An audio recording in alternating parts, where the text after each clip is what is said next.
Shalom, selamat pagi saudara-saudariku yang dikasihi Yesus Kristus Sang Putra Allah.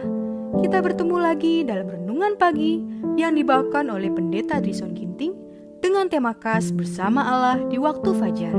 Semoga firman Allah bersama Anda sepanjang hari. Selamat pagi saudara yang kekasih dalam nama Tuhan. Kita bersama kembali dalam Renungan Pagi kita pada hari yang pertama dalam minggu ini. Hari ini Minggu 11 September 2022 dengan judul Hati Nurani yang Murni. Ayatnya di dalam Kisah Para Rasul 24 ayat 16. Sebab itu aku senantiasa berusaha untuk hidup dengan hati nurani yang murni di hadapan Allah dan manusia. Saudara sekalian, Tuhan meminta engkau untuk memeriksa hati dengan seksama. Dia memanggil engkau untuk menghiasi praktik hidupmu dengan kebenaran dan dalam semua urusan hidupmu satu sama lain. Sangatlah berbahaya jika engkau meremehkan tuntutan suci hati nurani. Apakah kamu belajar setiap hari di sekolah Kristus? Belajar bagaimana mengabaikan keraguan dan prasangka jahat. Belajar bagaimana bersikap adil dan mulia dalam berurusan dengan saudara-saudaramu demi dirimu sendiri dan demi Kristus. Semua orang pada hari yang jahat akan melayani Allah dengan tidak takut sesuai dengan suara hati nurani, akan memerlukan keberanian, keteguhan, dan suatu pengetahuan akan Allah dan sabdanya. Bagi mereka yang benar kepada Allah akan dianiaya, motif mereka akan ditantang, dan usaha-usaha mereka yang terbaik akan disalah tafsirkan, dan nama-nama mereka dibuang sebagai sesuatu yang jahat. Setan akan bekerja dengan segala kuasa penipuannya untuk mempengaruhi hati dan mengaburkan pengertian, untuk menjadikan yang jahat kelihatan baik dan yang baik kelihatan jahat. Lebih kuat dan lebih suci iman umat Allah, lebih teguh pula keputusan mereka untuk taat kepadanya. Lebih keras lagi setan akan bergumul agar menimbulkan di antara mereka kemarahan orang-orang yang menginjak-injak hukum Allah, sementara menuntut sebagai orang yang benar. Pertemuan kita harus diatur baik dan diri kita pun harus diatur baik. Bila kita pulang ke rumah tidak punya hati nurani yang bertentangan dengan Allah dan manusia, hati nurani yang tidak ternoda atau terluka dalam hal apapun, dan dengan siapa kita bergaul atau pengaruh yang melukai mereka.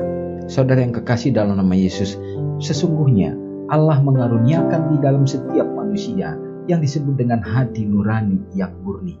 Dan semua itu adalah merupakan pekerjaan kuasa Roh Kudus yang selalu ada diam di dalam kita.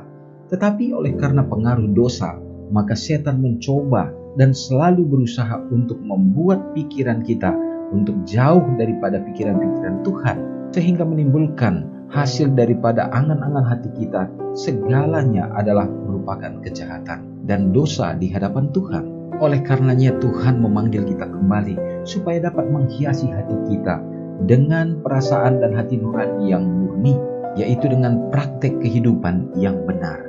Namun kita juga harus tetap waspada, oleh karena setan akan bekerja dengan segala kuasa penipuannya untuk mempengaruhi hati dan mengaburkan pengertian kita, yang akan membuat kita menjadi jahat di hadapan manusia, bahkan di hadapan Tuhan. Untuk memiliki hati nurani yang murni, yang benar, mungkin langka di hadapan manusia pada saat sekarang ini, tetapi bukan berarti tidak mungkin, oleh karena melalui kuasa Roh Kudus akan menolong kita supaya hidup benar. Semoga hari ini inilah menjadi pergumulan dan doa kita, dan mari kita serahkan hidup kita ke dalam tangan Tuhan. Kita sama-sama berdoa. Maha besar Allah Bapa yang bertahta di dalam kerajaan surga, terpujilah Engkau ya Tuhan. Kami bersyukur untuk menerima berkat Tuhan di saat Engkau sudah menjaga untuk melewati malam istirahat, dan kami dibangunkan untuk menikmati udara yang baik, udara yang segar, hari yang baru, untuk menjadi berkat dalam kehidupan kami. Terima kasih ya Tuhan. Biarlah kiranya pekabaran firman-Mu menjadi satu motivasi untuk kami bertumbuh dalam Tuhan. Kami percaya Tuhan selalu menginginkan kami supaya mendengarkan hati nurani yang murni, yang mana tuntunan kuasa Roh Kudus ada di dalamnya. Dan biarlah kami juga mengikutinya dengan ketulusan hati, sehingga jalan-jalan kami Bapa selalu ada di dalam kebenaran Tuhan. Hamba-Mu mendoakan bagi umat-umat Tuhan dimanapun berada pada kesempatan ini ya Bapa. Biarlah Tuhan menuntun di saat akan keluar dari rumah dalam melakukan segenap pekerjaan pada hari ini. Tuhan juga akan memberkati ya Bapa, sehingga selalu Tuhan berikan keselamatan dan juga damai sukacita. Juga ya Bapa, mendoakan bagi umat-umat Tuhan di saat sekarang ini, di mana begitu banyak kesulitan yang dimunculkan oleh bencana alam. Tuhan akan menolong, memberikan keselamatan di berbagai tempat yang terdampak banjir. Tuhan juga akan menjaga mereka ya Bapa.